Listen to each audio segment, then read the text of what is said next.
इस वक्त में पीएचई विभाग का जो पीसी रोड में चीफ इंजीनियर कार्यालय है उसके ठीक बाहर हुआ और यहाँ पर पीएचई विभाग के जो परमानेंट मुलाजिम है आज उनके द्वारा एक हंगामा जो है वो यहाँ पर किया गया है, प्रदर्शन जो है वो यहाँ पर किया जा रहा है। तस्वीरें आपको दिखाने की कोशिश हम पीछे करेंगे कि किस तरह से यहाँ पर प्रदर्शन जो है लोगों द्वारा किया जा रहा है। ये सरकार नहीं करती है जो लागू करो। हमारे साथ बातचीत करने के लिए मौजूद हैं, इनसे बात करेंगे। सर, क्या कारण रहा कि आपको चीफ इंजीनियर कार्यालय में आज आना पड़ा? यहाँ पर आपने हंगामा जो है वो किया है, सब लोग बाहर हैं, कारण क्या है कि आप यहाँ पर पहुंचे हैं? कितनी परेशानी आपको आ रही है? क्योंकि डेली विजिटर तो प्रदर्शन कर रहे हैं, लेकिन आज हमने देखा कि परमानेंट एम्प्लॉय जो है वो भी प्रदर्शन करने के लिए मजबूर हो गए हैं।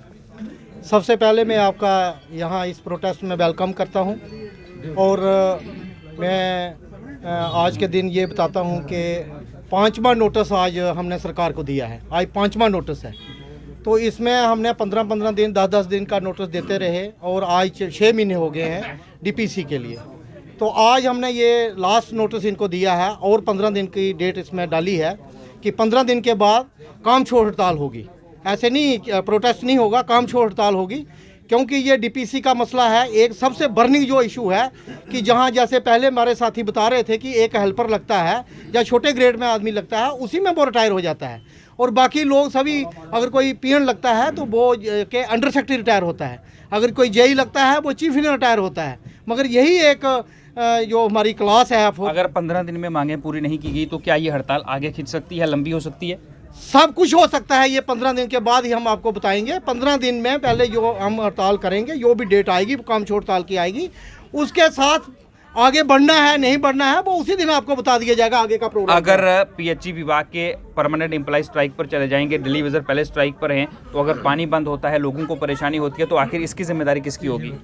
ये तो सरकार की जिम्मेदारी रहती है, क्योंकि आज हम 5वां नोटिस सरकार को दे रहे हैं कि हमारा डीपीसी का मसला है। SRO 380 की अमेंडमेंट है जिसके ऊपर धूल जम गई है सेक्टर के अंदर और वो 30 साल से मसला वहाँ लड़का हुआ है। सरकार अपना दायित्व नहीं निभाती है। चीफ सेक्रेटरी साहब ऑर्डर करते हैं कि डीपीसी जो है हर महीने के बाद की जाए, मगर आज यहाँ सालों साल डीपीसी नहीं होती है। एक सवाल पीएचई विभाग के जो चीफ इंजीनियर हैं, पीएचई विभाग के जो उच्च अधिकारी हैं, क्या वो आपका काम नहीं कर रहे हैं या फिर सरकार के पास ये लोग भेज देते हैं प्रोसेस और वहाँ पर काम नहीं हो रहा है?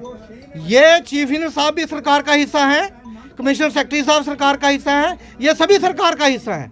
सभी की ये नाकामयाबी है कि इन्होंने मुलाजिमों को कुछ नहीं आए दिन तक दिया। आखिरी सवाल मैं आपसे करूंगा, अगर हमारे माध्यम से आपकी आवाज़ वहां तक पहुंच रही है जिनके हाथों में आपका भविष्य है, जो इस काम को कर सकते हैं, क्या अपील करना चाहेंगे उनसे? उनसे हमारी यही अपील रहेगी आपके माध्यम से कि 15 दिन का जो नोटिस में हमने दिया है कि 15 दिन के अंदर हमारा डीपीसी का मसला 1, 380 अमेंडमेंट 2 और म्यूनसिपलिटी में जो 4 हमारे डिवीज़न गए हैं। श्रीनगर की 1 सब डिवीज़न जाती है और जम्मू के 4 डिवीज़न जाते हैं और आज दिन तक ना डेली वेजर को सैलरी है ना परमानेंट एम्प्लॉइज को सैलरी है। ये हमने गेन किया है यहाँ। तो जो बायोमेट्रिक है, बायोमेट्रिक इनके पास अभी कोई पैसा नहीं है कि हर स्टेशन के अंदर उसकी उपलब्ध किया जाए।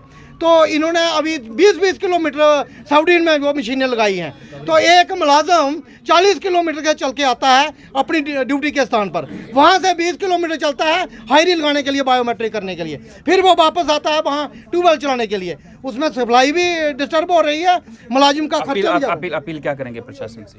हम प्रशासन से यही अपील करेंगे कि जो बायोमेट्रिक है, जब तक ऑल स्टेशन के ऊपर मशीनें इनके पास नहीं आती हैं तब तक इसको एग्जेम्प्ट किया जाए, जैसे पहले अटेंडेंस दी जाती थी जेई के द्वारा वही दी जाए। बहुत बहुत शुक्रिया। और ये कुछ परमानेंट एम्प्लॉइज थे पीएचई विभाग के जो हमारे साथ बातचीत कर रहे थे। कुछ और लोगों से भी बात करते हैं कि आखिर उनका इसको लेकर क्या कहना है।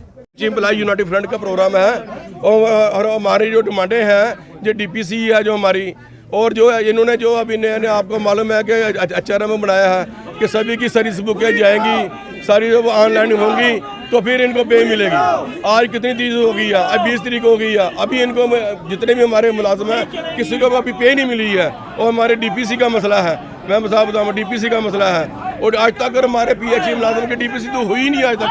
मैं साफ बताऊँगा जितने भी हमारे मुलाजिम हैं उनकी आज तक डीपीसी नहीं हुई है। जो हेल्पर ही है, मैं साहब बताऊँ मोटरमैन ही है, खलासी ही है। क्या प्रशासन से मिले इसको लेकर आप? हम प्रशासन से, चीफ इंजीनियर साहब से, कमिश्नर साहब से बार बार हमें मिलते हैं, बार बार कहते हैं हम लोग कहते नहीं आज होगी अभी वो सेक्टर से आ रहा है, सेक्टर आ रहा है, ये 2 किलोमीटर दूर इधर जहाँ पे बैठे हुए हैं, क्या बोला आज 6 महीने हो गया, बोलते आ रहा है मगर यहाँ पे कोई नहीं आया, यहाँ पे आता ना। 40 साल से मैं बताता हूँ, 40 साल हो गए, 40 साल कभी जितने भी जहाँ पे एम्प्लॉई है सभी से पूछ लो, किसी की अगर डीपीसी होगी ना तो हम जहाँ पे जो प्रदर्शन कर रहे हैं बच्चे चले जाएंगे घर। आपको आपके मुलाजिम से कहते हैं कि डेली वेज जितने मुलाजिम हैं सभी स्ट्राइक पर हैं। हम नहीं चाहते हैं कि परमानेंट मुलाजिम भी स्ट्राइक पर चले जाएं। अगर परमानेंट भी मुलाजिम स्ट्राइक पर चले जाएंगे तो सारा जम्मू में पानी बंद हो जाएगा, मोटरें सारी बंद हो जाएंगी। इसकी जिम्मेदारी चीफ इंजीनियर के पास होगी या कमिश्नर के पास होगी बस। पीसी दूसरा 59 SRO 149 SRO जो इन्होंने पहले गवर्नमेंट ने दिए हैं मुलाजमों को, एम्प्लॉइज़ को, आज उनकी रिकवरी हो रही है। हम चाहते हैं कि 1-2-2.5 साल की पहले इनको 30-35 साल की इन्होंने कोई डीपीसी की ही नहीं है।